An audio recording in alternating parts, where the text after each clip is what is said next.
CPL Test 7, Question 1. Enter the maximum amount of time a defendant may be imprisoned if such defendant is sentenced to pay a fine and fails to pay such fine. So for a violation, it's 15 days. For a misdemeanor, it's 1/3 of the authorized maximum term of imprisonment. And it's 1 year for a felony. Question 2.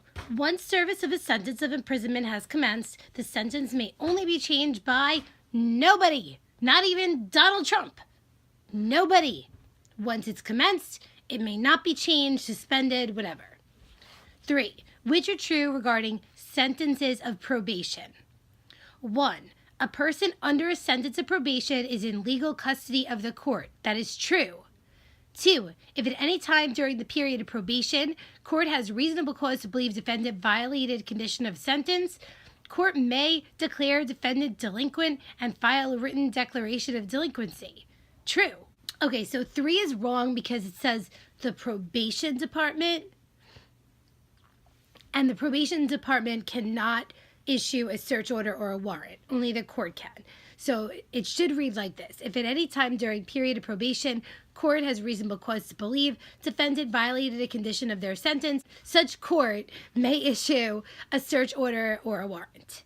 4. When the court receives a request for a declaration of delinquency by a probation officer, it shall make a decision on such request within, and this is wrong because it's 72 hours of its receipt.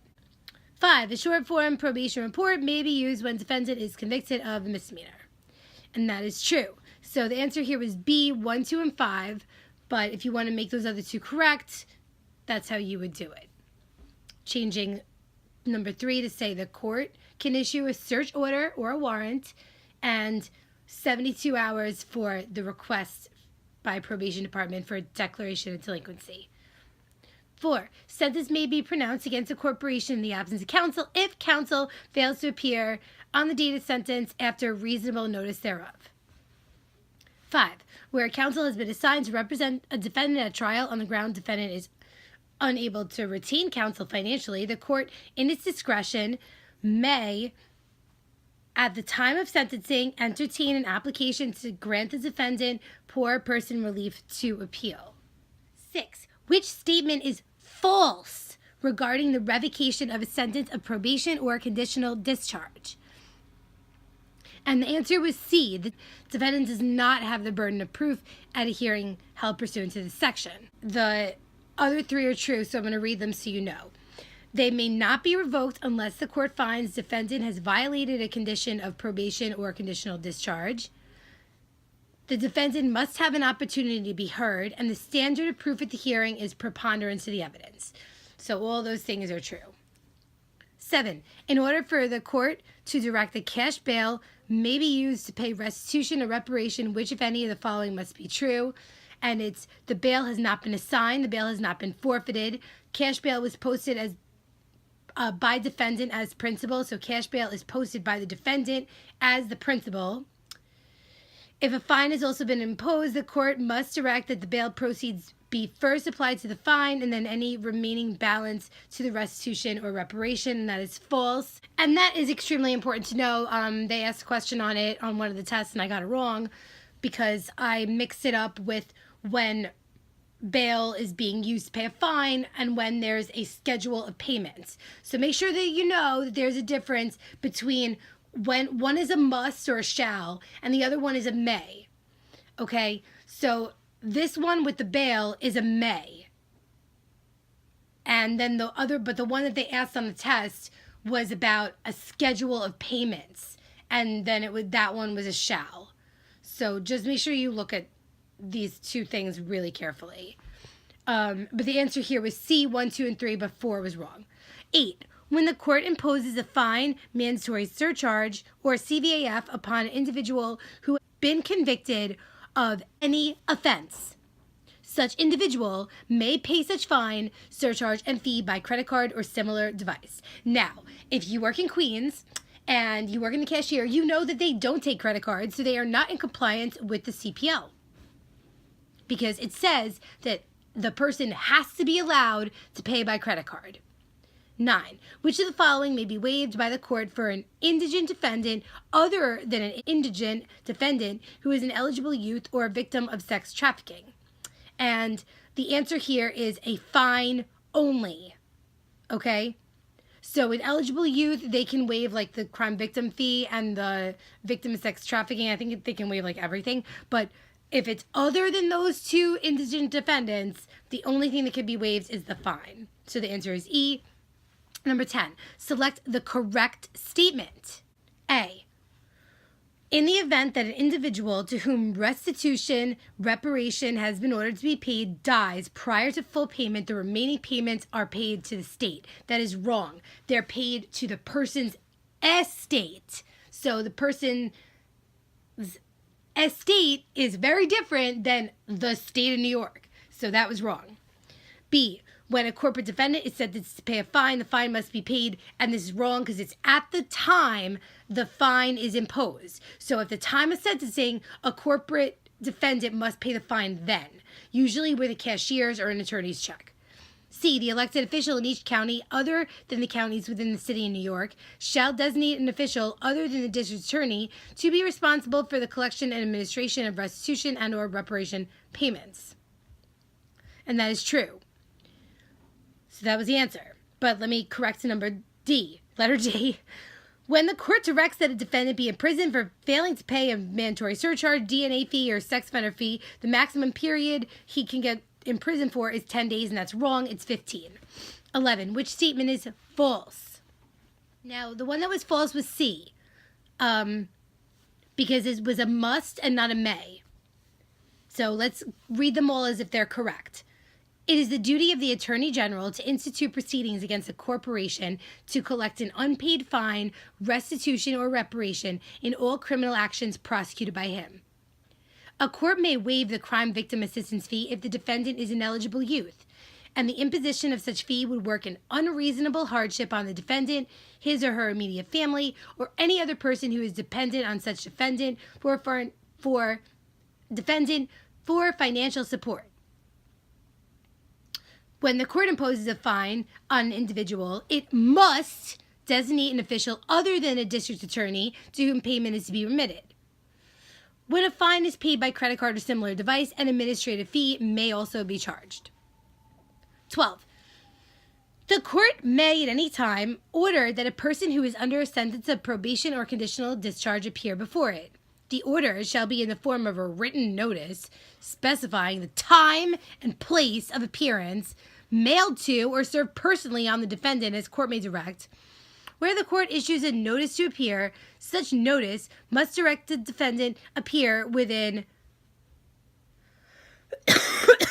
D, 10 business days of the court's order. 13 had a very crucial typo in it, okay? You have to change the word directed to requested, okay? Where a probation officer has requested that a probation warrant be issued, the court shall issue or deny the warrant or take any other lawful action, including issuing a notice to appear, within 72 hours of its receipt of the request. So C. All right, 14. Where a warrant is issued and executed pursuant to the scenario in question 13, and the warrant is addressed to a police officer or other appropriate probation officer certified as a peace officer, such executing officer shall bring defendant, 1. Where defendant is 16 or younger who allegedly commits an offense or a violation of their probation or CD imposed for an offense on or after 10/1/18, where a defendant is 17 or younger, commits an offense or violation of probation or CD imposed for an offense on or after 10/1/19, the youth part of the Superior Court is not in session, such defendant shall, without unnecessary delay, be brought to the most accessible magistrate designated by appellate division. That one was true. 2. If the warrant is returnable in a Superior Court and such court is not in session, and defendant is not an adolescent or juvenile offender, such defendant may be brought to the local correctional facility of the county where such court sits to be detained there until not later than the commencement of the next session of such court occurring on the next business day. And that is also true. Okay, so 3 and 4 are wrong. And go look at 410.40 and you'll see that why 3 is wrong. And number 4, that it didn't even make any sense. It had nothing to do with the question. So that was obviously wrong. And 3 the defendant is brought to the local criminal court, an alternative local criminal court, basically. So just go look at that. 15, true or false? This is false because a youthful offender is not included in this. It's only a juvenile offender and an adolescent offender. So let's read it as if it was true. Notwithstanding any other provisional law, this article, CPL 410, all proceedings relating to a juvenile offender or adolescent offender shall be heard in the youth part of the Superior Court having jurisdiction, and any intra-state transfers under this article shall be between courts designated as a youth part pursuant to 722 of this chapter. 16. Which of any of the following are true regarding notice to crime victims of case disposition? Now, this is in the other video. This first one about the violent felony, sex felony, whatever, victim of a crime. Within 60 days of the disposition, inform the victim by letter of such disposition. So the DA usually has 60 days either to mail the victim with a form or notify the victim of the disposition. And the disposition includes basically anything. It includes a dismissal, declining to prosecute. So, 2. If such final disposition results in commitment of the custody of the defendant to Department of Correction and Community Supervision for an indeterminate sentence, the notice provided to the victim shall inform the victim of his right to submit a written, audio-taped, or videotaped victim impact statement to DAS or to meet personally with a member of parole at a time and place separate from the personal interview between the members of the board of parole and the inmate, and make such a statement subject to... Okay, let me just say all this in English. If the final disposition that the DA had 60 days to notice the person, notify the victim about, if that included commitment to upstate jail, they also have to be informed of their right to submit a victim impact statement, whether it's written, audio taped, or videotaped, to the upstate prison, and to personally meet with the parole board and have a different time and place than the inmate's interview, subject to the procedures and limitations contained in the rules of the board pursuant to the executive law. 3. A copy of such letter shall be provided to the board of parole. And 4. The right of the victim to submit the statement applies to each personal interview between a member or members of the board and the inmate. And all of those are true, so the answer is D, all of the above. 17. Which of the following are false? Now, again, this was a study question for you, so I only made one of them false, and it was relatively easy to change and make it true. So let's do the one that was false. A securing order, this is number 3. This is the one that's false. A securing order must only do one of the following, or may only do one of the following, because remember, may only means the same thing as must. And this is false because they could also release on their own recognizance. So now we're going to read all 7 of these as if they are all true. 1. But all of them were true except for number 3. For the purpose of bail, a principal means a defendant, a material witness, or any person that may by law be compelled to appear before a court for the purpose of having such court exercise control over his person to secure his future attendance. And I cannot tell you enough how important it is to know that a principal, when talking about bail, is not necessarily a defendant. It can be a material witness. Okay? If they have a question on the test about the obligor, the principal, you must know these definitions. A principal means a defendant or a material witness or any person that can be compelled to appear before a court. 2, a surety means an obligor who is not a principal. So what can the surety not be? The surety cannot be the defendant, cannot be the material witness, and I want to fucking murder my neighbors because they are making so fucking noise, and I apologize because it's all going to be in this video.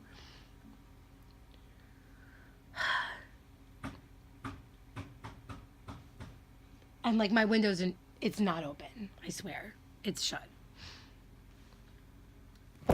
3, a securing order may do only one of the following. And there's 3 things not to, so it was wrong. Either commit to custody of sheriff, fixed bail or release on their own recognizance. 4. Bail bonds in which the only obligor or obligors consists of one or more sureties or of one or more sureties and the principal is called a surety bond. 5. A partially secured bail bond means a bail bond secured only by a deposit of money not exceeding 10% of the total amount of the undertaking. 6. A bail bond in which the only obligor is the principal is called an appearance bond. 7. A bail bond other than an insurance company bail bond, which is not secured by any deposit of or lien upon property, is called an unsecured bail bond. All right, so we're going to go over those again. An unsecured bail bond is a bail bond other than an insurance company bail bond, which is not secured by any deposit of or lien upon property. That's unsecured. A bail bond in which the only obligor is the principal is called an appearance bond. So what's an appearance bond? It's a bail bond in which the only obligor is the principal.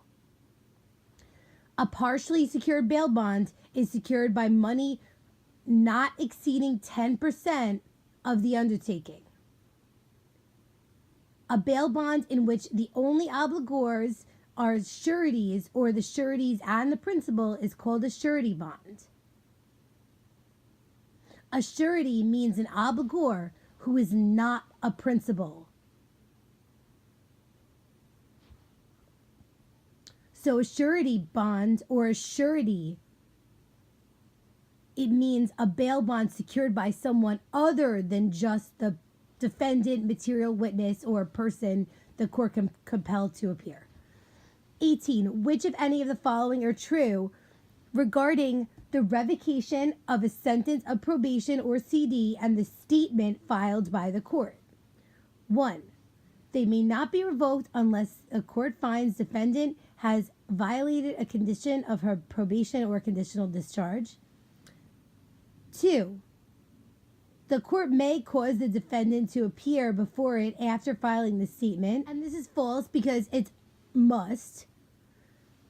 So the court must cause the defendant to appear before it after the filing of the statement.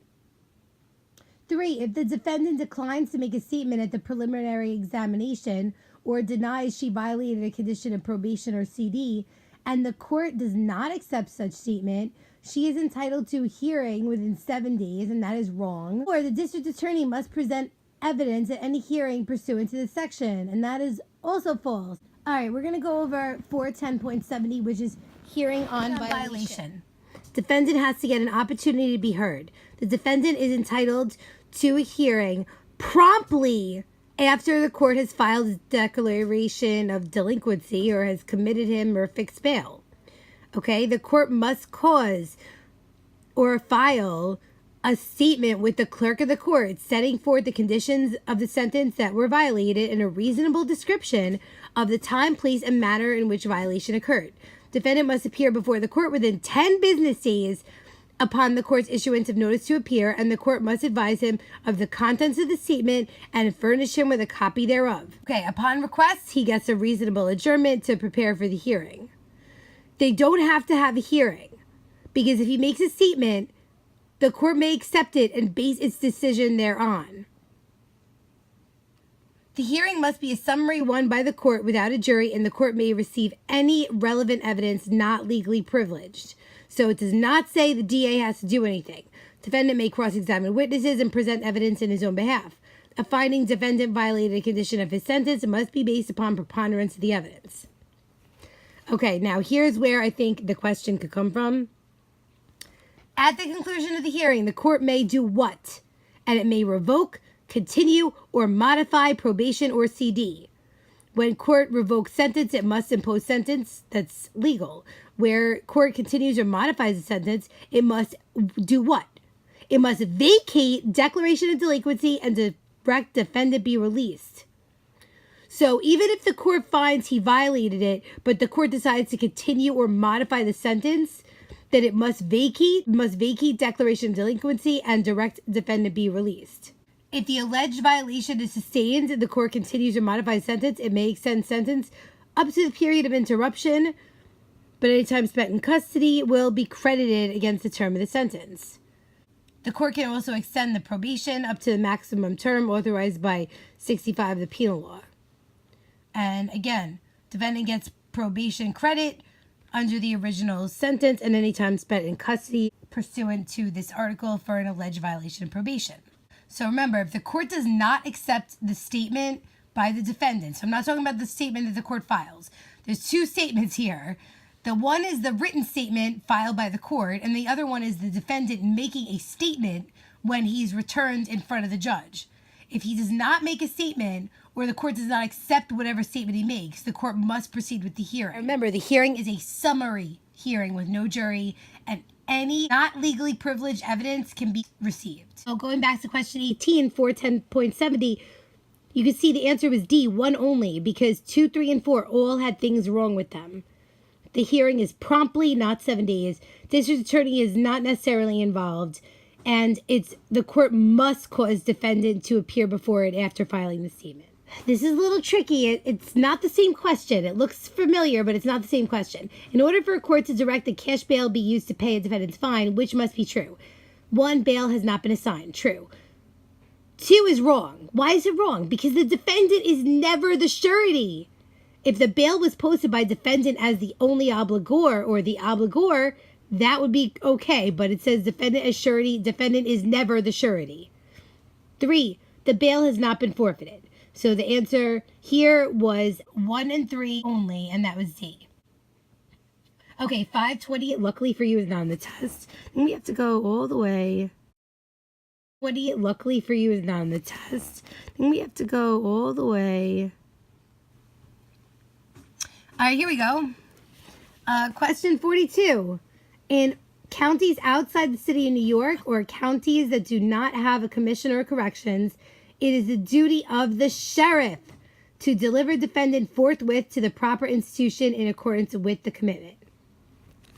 Okay, and you guys don't have 440, 520, 530, 540. Wow, so I get to go all the way to question 46. Which, if any, are true regarding revocable sentences? 1. When a court imposes a sentence of probation or conditional discharge, the defendant must be given a written copy of the conditions at the time sentence is imposed. False. False. False. Even though we do give them a piece of paper for conditional discharge, there is no requirement that the defendant get that piece of paper. It's only for a sentence of probation that they have to get a written copy of the conditions. 2. Commission of any additional offense is ground for revocation of a sentence of probation or conditional discharge, regardless of whether such fact is specified as a condition of sentence. Again, false, because a traffic infraction, which would be an additional offense, is exempt from this. So if you get a, speeding ticket, that's not going to cause you to get your CD or probation revoked. 3. If at any time during period of probation, court has reason to believe defendant violated a condition of a sentence, the court may file a declaration of delinquency and declare the defendant delinquent.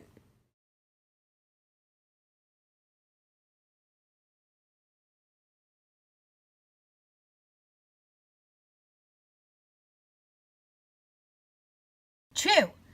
4. When the court decides to eliminate or relax one of the conditions of a sentence of probation or conditional discharge, the defendant does not have to be there. He need not be present.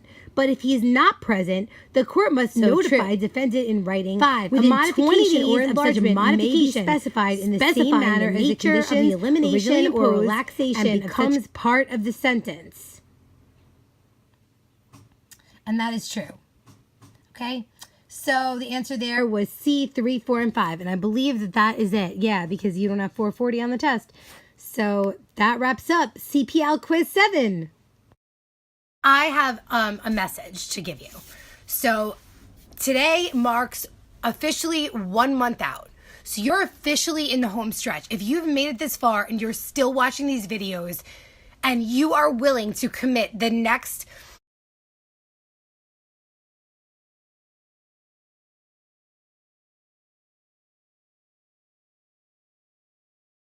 the next 4 weeks. You are willing to commit the next 4 weeks. So congratulations. getting up in the morning, living this test, listening to everything over and over again, reviewing and reviewing for the next, you will pass. If you've made it this far, you're still studying a couple of days more than 4 weeks. But if you can totally commit yourself to every waking moment, information it can absorb,